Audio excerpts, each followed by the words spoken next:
프로그램 매수 패턴을 조금 더 잘 보고 거래원을 많이 보는 편이고, 근데 체결 강도라는 지표는 나는 조금 그냥 직감적으로 느끼는 걸 좋아해가지고.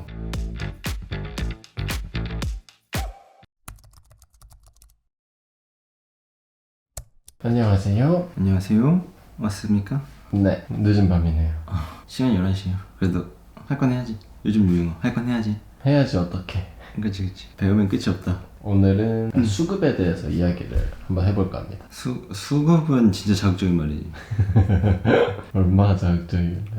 수급이 주식시장에서는 거의 뭐 수급이 깡패다 이런 닉네임들이 옛날에 있었어. 깡들. 습강이들이 많아가지고.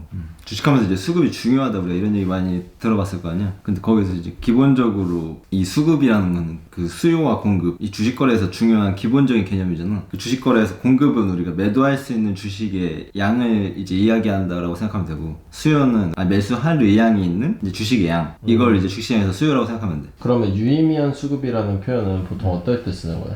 예를 들면 연기금이라는 이 집단은 1, 2억 사고 많은 경우는 거의 없단 말이야. 연기금이 이제 매수 들어왔다 혹은 연기금이 매도한다 이런 얘기는 이제 주식하다 보면 많이 들어보잖아. 야, 연기금 들어왔다 막 이런 얘기 한단 말이야. 그게 이제 큰 손이고 물량이 하루에 다 팔 수 있는 게 아니라 여러 날에 걸쳐서 연속적으로 이어지는 경우가 되게 많아. 그래서 이제 유의미한 수급이다라고 당일 단타할 때 많이 파악하는 편이지. 우리 커뮤니티나 막 그런 데서 많이 봤을 거야. 지금 이 종목 연기금 들어왔다, 오늘은 이제 떨어지지 않는 날이다 막 이런 얘기 많이 하는, 농담처럼 하지만 실제로 그런 패턴들이 종종 등장하기 때문에 주로 떡상하는 종목, 상승세가 강한 종목에서 연기금이 매도하고 있는 경우가 거의 없지. 그러면 매도세나 매수세가 강하다는 건 뭘 기준으로 강하다고 판단할 수 있는 거야? 예를 들면 이제 HTS마다 기능이 있는데 체결 강도라는 기능이 있어. 그럼 예를 들면 체결 강도가 200% 이상이면 매우 강한 거고, 그래서 이런 것들을 좀 주의 깊게 보는 편이지. 실제로 나도 그렇고 은석이 형도 그렇고 이걸 봤던 때가 있고, 은석이 형은 지금도 많이 보고. 근데 난 이런 것보다는 이제 개인적으로는 프로그램 매수 패턴을 조금 더 잘 보고 거래원을 많이 보는 편이고, 근데 체결 강도라는 지표는 나는 조금 그냥 직감적으로 느끼는 걸 좋아해가지고 이렇게 지표로 보는 건 선호하지 않는 편인데, 실제로 좋은 지표라고 생각은 해. 왜요? 왜냐면은 숫자로 명확히 보일 수 있어서. 근데 나는 이제 호가창을 보면서 이 그냥 체결 강도를 느끼는 걸 좋아하는 사람이야. 그 숫자로 보이기 이전에 나는 뭔가 빠르게 들어가고 싶어 하는 사람이어서. 그래서 사람마다 좀 차이가 있지. 근데 누구한테는 체결 강도라는 지표를 보는 게 훨씬 더 트레이딩 할 때 유리한 면을 가질 수 있을 거라는 생각이 드는 것 같아. 형이 방금 얘기한 거래원을 중요하게 본다는 건 거래원은 그러니까 기관, 개인, 뭐 외국인 이런 거예요?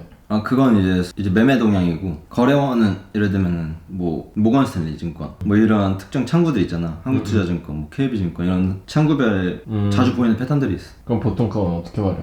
트레이딩 때? 옛날에 내가 뭐 NC소프트를 거래할 때 한국투자증권에서 장 마감할 때까지 몇십만 줄 팔아. 근데 그 다음날도 팔아. 그 다음날도 팔아. 이게 계속 나오는 경우가 있어. 뭐지? 이 정도로 많이 파는 건 진짜 많이 파는 건데, 창구는 하루에 다 타는 경우는 별로 없거든. 되게 여러 날에 걸쳐서 물량을 계속 쏟아내기 때문에 그럼 오늘도 이 창구가 계속 매도 물량이 계속 나오는구나. 그럼 이거 멈출 때 롱을 들어가야겠다. 그런 매매 방식도 옛날에 있었지. 그러면 주가 움직임에 있어서 개인, 기관, 외국인 각각의 뭔가 수급에 따른 상이한 특징들이 있어요? 그 개인 특성이라고 하면 순식간에 들어오고 나가는 특징이 있다고 보고, 특히 국내 주식은 우리가 뉴스미디어 영향으로 이제 개인 수급이 굉장히 막 급변하는 이 패턴을 갖고 있기도 하고, 개인 투자자가 일반적으로 대형주에서 미치는 영향은 생각보다 적단 말이야. 그래서 기관이나 이제 외국인 투자자들이 주가에 영향을 미치는 게 훨씬 더 크다라고 할 수 있고, 그때 우리가 한번 얘기했잖아. 그 개인 투자의 장점은 몸이 가볍고 쉽게 들어갔다가 나올 수 있는 거라고. 그러니까 이제 기관 외인은 들어오고 나가는데 오래 걸린단 말이야.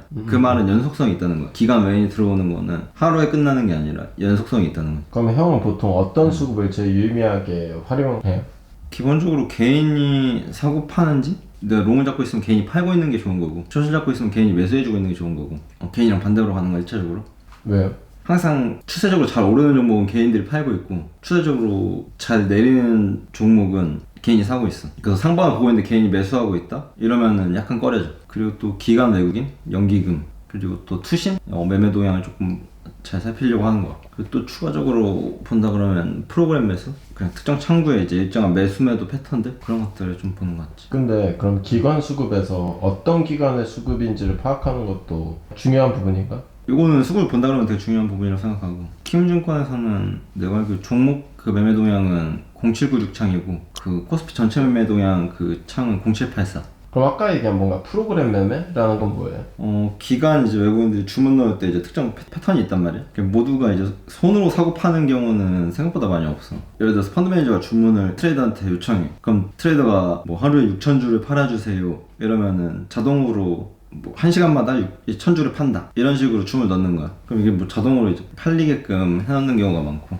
그럼 이제 1시간마다 1,000주씩 물량이 나오는 거지. 5분 단위인 것도 있고 1분 단위인 것도 있어. 그래서 이제 하루에 충분히 매도 물량 나올 게 다 나오면은 매도가 이제 끊겼구나 이런 것들을 파악할 수 있거든. 이제 그게 거래원 창구랑 이제 같이 맞물려서 봐야 돼. 어느 창구에서 어떤 주문이 프로그램 매수인지 그런 것들 이제 봐주면 좋지. 프로그램 매수인지는 어떻게 볼 수 있어요? 프로그램 매수 창이 있어. 그래서 보통 이제 장 열리고 한두 시간 정도 지나면은 프로그램 매수 매도 패턴이 계속 보고 있으면 감이 잡히기도 하거든. 아까 말했듯이 5분 단위로 주문이 나오는 이제 창구가 있고 10분 단위로 나오는 창구가 있고 그 이제 패턴이 계속 있어. 그럼 장 마감까지 그 수급이 계속 들어온다는 전제 하에 이제 그 수급을 이제 등에 업고 같이 그 방향으로 지르는 거지. 내 뒤에 이제 백이 생긴 거야. 뭐 연기금인지 누군지 모르겠지만 일단 그 매수 창구원들의 힘을 믿고 내 포지션을 같이 질러주는 거지. 그러니까 형들을 이제 뒤에 업고 가는 거야. 근데 그 뒤에 개인들이면 안 되는 거죠. 그치. 그럼 나 같은 애들이니까 힘이 없어. 그럼 빠져야 되는 거야. 그럼 발 빼야지. 근데 이거 잘 활용하기 좀 어려운데 초심자용은 아니고 사실 트레이딩이 조금 이제 익숙한 사람들이 알면 좋은 개념이지. 이 자체만으로는 트레이딩 할 수가 없어. 근데 그러면 트레이딩하는 종목에 대한 수급 말고 지수의 수급을 확인하는 경우도 있어요? 그치. 이제 지수의 수급은 이제 전체적인 방향에서 볼 수가 있고, 그 예를 들면 이제 수급에서의 탑다운이지. 지수 수준에서의 이제 수급을 보고 나서 그 안에 이제 개별 종목의 수급을 봐야 되는 거야. 그게 더 디테일하게 보는 사람들 이제 선물 수급, 이제 옵션 이제 수급 이런 걸 본단 말이야. 매수 매도 동향. 이제 근데 그것까지 보는 건 사실 골치 아프고, 외국인 뭐 숏 이 정도 잡혀 있다. 그러면 이제 지수 하방 베팅 하고 있다. 막 이런 얘기들 하는 거야. 근데 그건 되게 복잡하게 전략이 걸려 있어가지고 예측하기 어렵거든. 이제 그렇게까지 분석하는 사람이 있는데 나도 옛날에 그 집 많이 했는데 의미가 없어. 그렇게 안 흘러가지. 그러면 매수세와 매도세를 파악하기 위해서는 호가창에 있는 매수 매도 전략을 보면 되는 거예요? 호가창 매수 매도를 보는 이제 적합한 방법이라고 생각하는데, 그건 이제 호가창 매매에 한해서 이제 그렇게 하는 거고, 우리가 얘기하는 이제 수급은 개별 종목 수급에 대해서 조금 더 포괄적으로 이야기하고 있다고 생각하면 돼. 그리고 호가창은 이제 가짜 매수 매도가 잔량들이 많단 말이야. 막 10만 주 걸었다가 좀 이따 취소하고 막 이런 경우 많잖아. 그걸 수급이라고 파악하기는 조금 어렵고, 주문 이제 건수기 때문에. 근데 이제 개별 종목이나 지수로 올라가서 수급을 조금 더 크게 본다 그러면은 거기서의 예측 할 수 있는 힌트가 많이 있는 것 같아. 수요와 공급의 원리에서 게임을 하는 거기 때문에.